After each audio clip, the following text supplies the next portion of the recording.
Hello बच्चों, तो चलिए इस प्रश्न को पढ़ते हैं। गुणोत्तर श्रेणी के तीन पदों का योग 39/10 तथा गुणनफल 1 है। संख्याएं ज्ञात कीजिए। तो देखो, हमें एक गुणोत्तर श्रेणी के तीन पदों का योग 39/10 दिया हुआ है और उन तीन पदों का जो गुणनफल है वो 1 दिया हुआ है। तो हमें वो संख्याएं ज्ञात करनी है। तो प्रश्न में आगे बढ़ने से पहले इस प्रश्न से संबंधित जो मुख्य उदाहरण है उसकी हम चर्चा कर लेते हैं। तो देखो, मुख्य उदाहरण देखो क्या हो जाएगी। गुणोत्तर श्रेणी के क्रमागत पदों का अनुपात बराबर होता है, जिसे हम क्या बोलते हैं, सार्वनुपात बोलते हैं गुणोत्तर श्रेणी का। तो गुणोत्तर श्रेणी के क्रमागत पदों का अनुपात बराबर होता है। तो देखो, गुणोत्तर श्रेणी के तीन पदों का योग दिया हुआ है 39/10। तो हम मान लेते हैं, देखो, उन तीन पदों को माना कि गुणोत्तर श्रेणी के तीन पद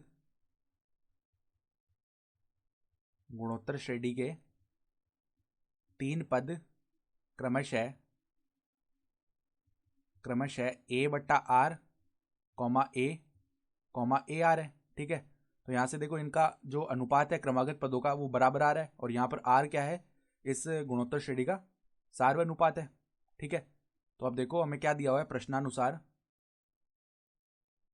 प्रश्नानुसार इनका जो योग है वो कितना है, 39/10, यानी A/R प्लस में AR बराबर कितना है, 39/10।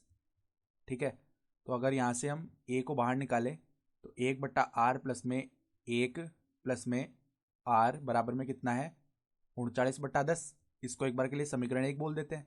और हमें क्या दिया हुआ है, गुणनफल जो है वो 1 है, तथा A/R गुणा में AR, इसका जो मान है वो 1 है। तो यहाँ से देखो, R से R भाग हो गया, यानी A की घात 3 का जो मान है वो 1 है, अर्थात A का जो मान है वो 1/3 हो जाएगा, यानी कि 1 हो जाएगा। तो A का मान तो हमारे पास में आ गया 1। ठीक है। तो यहाँ पर हम ये रख देते हैं समीकरण 1 में। तो समीकरण 1 में A बराबर 1 रखने पर क्या बचेगा, देखो यहाँ पर 1 रख दिया, और अंदर क्या है, 1/R प्लस में R बराबर में क्या है, 39/10। तो यहाँ पर हम लसाअ लेते हैं तो R आ जाएगा, और यहाँ पर 1 प्लस में R बनेगा। ये किसके बराबर है, 39/10 के। तो यहाँ से वज्र गुणा करते हैं तो 10 प्लस में 10R बराबर में आ जाएगा 39R के। अर्थात देखो, यहाँ से 10R² प्लस में 10R माइनस 39R कितना बनेगा, माइनस का 29R प्लस में 10 बराबर में 0 हो जाएगा। ठीक है। तो अब देखो, यहाँ से हम माइनस से 29R को तोड़ के लिखेंगे। किस प्रकार तोड़ेंगे कि जो योग है वो वापस माइनस 29R आ जाए, और जो गुणा है वो 100R² आना चाहिए। ठीक है। तो देखो, यहाँ से R का मान निकालें हम, तो किस प्रकार निकालेंगे, 10R², और इसको हम कैसे तोड़ के लिखते हैं, -25R -4R प्लस में 10 बराबर में 0। तो देखो, पहले जो दो पद है उनमें से हम क्या बाहर निकाल सकते हैं, 5R को बाहर निकाल सकते हैं। तो अंदर क्या बचेगा, 2R -5। ठीक है। और जो अगले दो पद हैं उनमें से हम माइनस का 2 बाहर निकाल सकते हैं। तो R यानी कि 2R बनेगा, 2R माइनस का 5 बच जाएगा। ठीक है। और ये 0 के बराबर है। तो अब यहाँ से 2R -5 भी हम उभयनिष्ठ निकाल सकते हैं। तो 5R -2 बच जाएगा, ये 0 के बराबर है। तो देखो, यहाँ से अगर 2R -5 जो है वो 0 के बराबर हुआ, या दूसरा देखो क्या है, 5R -2 0 के बराबर हुआ, तो R का एक मान आ जाएगा हमारे पास में 5/2, या R का मान कितना आ जाएगा, 2/5। तो R के दो मान आ गए हैं। ठीक है। तो R बराबर 5/2 और R बराबर 2/5 आ गया। और A का मान कितना है, A का मान हम निकाल चुके हैं, 1 है। ठीक है। तो अब देखो, जो तीनों संख्याएं हैं वो क्या आएगी, R बराबर 5/2 के लिए, R बराबर 5/2 के लिए तीनों संख्याएं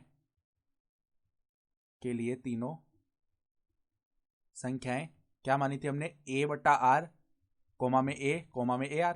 तो देखो, A का मान है 1, तो 1/5/2 कोमा में AR, यानी 1 गुणा में 5/2, ये आ जाएगी तीनों संख्याएं। यानी कि ये क्या बन जाएगी, 2/5 1 कोमा में 5/2। एक तो ये आ गई तीनों संख्याएं। अब इसी प्रकार हम r बराबर 2/5 के लिए निकालते हैं। r बराबर 2/5 के लिए 5 के लिए तीनों संख्याएं a/r यानी कि 1 में 2/5 कोमा में a यानी कि 1 कोमा में 1 गुणा में 2/5 यानी कि संख्या क्या बनेगी 5/2 कोमा 1 कोमा 2/5। तो देखो तीनों संख्याएं क्या बनी हमारे पास में, तीनों संख्याएं बनी 5/2 कोमा 1 कोमा में 2/5। अतः हमारा उत्तर भी यही हो जाएगा 5/2 कोमा 1 कोमा 2/5। यही आ रही है तीनों संख्याएं। ठीक है, तो ये हमारा उत्तर भी हो गया। तो आशा करता हूं कि आपको ये प्रश्न समझ में आया होगा। धन्यवाद।